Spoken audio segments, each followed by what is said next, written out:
नमस्कार दोस्तों, success study Baloda YouTube channel में आपका स्वागत है।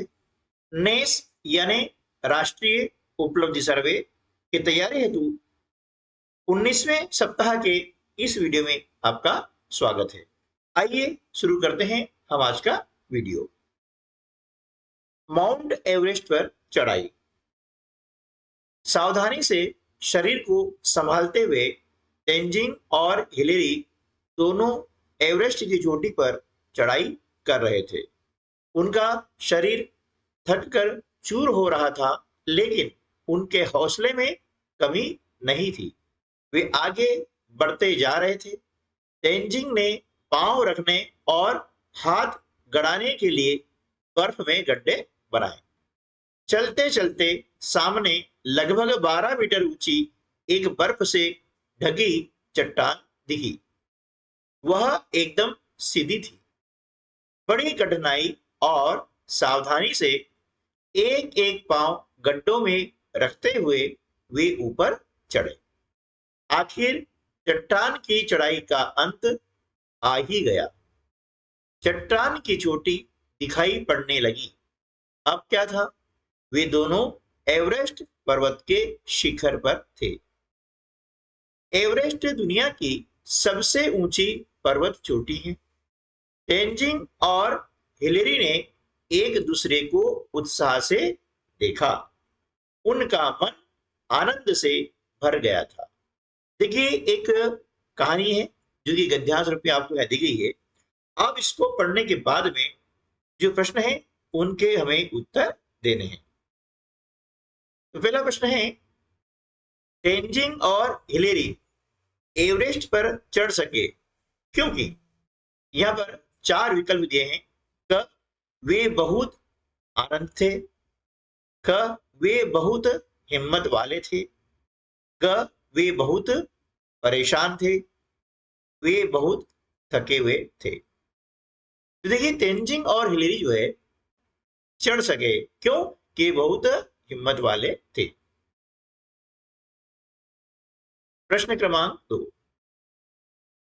एवरेस्ट की सबसे खास बात क्या है?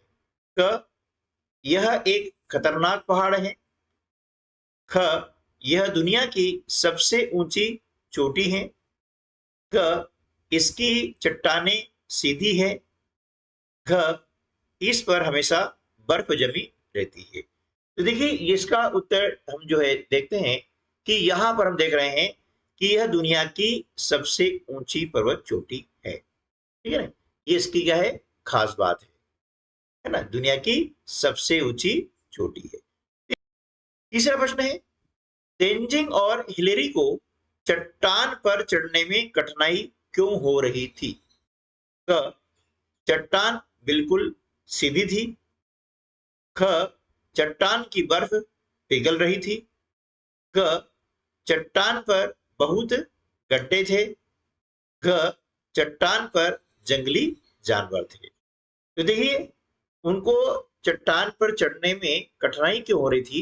क्योंकि हम देख रहे हैं ना कि वह क्या थी? एकदम सीधी थी, है ना? और सीधी होने के कारण उनको चढ़ने में कठिनाई हो रही थी। ठीक है ना? तो यहाँ पर क जो विकल्प हमारा है वह इस प्रश्न का सही उत्तर होगा। प्रश्न क्रमांक 4, तेंजिंग और हिलेरी उत्साहित क्यों हो गए?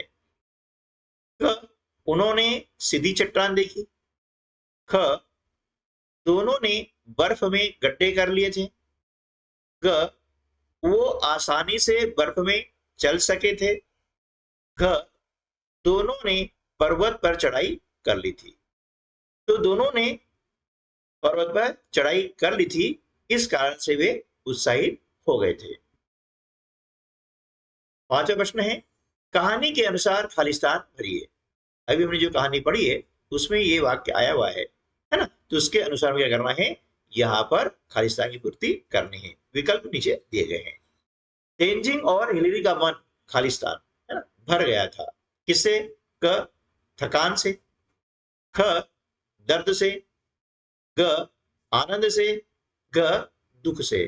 तो देखिए, इसके लिए हम यहाँ देखते हैं हमारा जो गद्यांश है ना, ये कि उनका मन आनंद से भर गया था, है ना। तो यहां पर क्या आएगा, आनंद से, विकल्प ग। ठीक है, तो इस प्रकार से हमें गद्यांश को पढ़ करके उसमें जो प्रश्न पूछे गए हैं उनके उत्तर देने हैं। अब अगला एक विज्ञापन है ना। इस प्रकार से कोई पुष्टि आ सकता है। तो यहाँ पर एक विज्ञापन दिया हुआ है, विज्ञापन को ध्यान से पढ़ना है, देखना है और फिर दिए गए प्रश्नों के उत्तर देना है। इसका कंटिन्यूस अभ्यास करेंगे तो ये चीजें बहुत आसान हो जाएगी, ठीक है ना। देखिए यहाँ पर विज्ञापन दिया हुआ है, उसमें लिखा हुआ है मेरा संगीत विद्यालय। संगीत सीखने के इच्छुक विद्यार्थी शीघ्र संपर्क करें। नए सत्र हेतु 1/7/2024 से प्रवेश प्रारंभ। और यहाँ पर आपको दिए गए हैं वाद्य यंत्र के चित्र, है ना। विभिन्न जो वाद्य यंत्र हैं उनके यहाँ पर आपको चित्र दिए गए हैं। नीचे लिखा हुआ है सुयोग्य शिक्षकों द्वारा सभी तरह के वाद्य यंत्रों के साथ गायन वादन का प्रशिक्षण, नाम मात्र के शुल्क सहित, प्रातः या सायंकाल सीखने की सुविधा। यानी आप प्रातःकाल भी सीख सकते हैं और सायंकाल में भी सीख सकते हैं। समय रहेगा प्रातः 7 बजे से 10 बजे तक एवं सायंकाल 5 बजे से 8 बजे तक। मेरा संगीत विद्यालय, नगर पालिका पार्क के सामने, प्रहलाद नगर, श्यामगढ़, मध्य प्रदेश। ये विज्ञापन है, ठीक है ना। अब इस विज्ञापन पर आधारित प्रश्न जो हैं उनके हमें उत्तर देने हैं। तो पहला प्रश्न है संगीत विद्यालय का नया सत्र कब से प्रारंभ हो रहा है। अब यहाँ पर विकल्प दिए गए हैं 7/1/2024 से, बी 1/1/2024 से, सी 7/7/2424 से और डी विकल्प है 1/7/2024 से। तो देखिए हम विज्ञापन को ध्यान से देखते हैं तो यहाँ पर लिखा हुआ है 1/7/2024 से प्रवेश प्रारंभ, ठीक है ना। तो सही विकल्प क्या जाएगा 1/7/2024 से, ठीक है। अगला प्रश्न है विज्ञापन में बताए गए विद्यालय में क्या सिखाया जाएगा।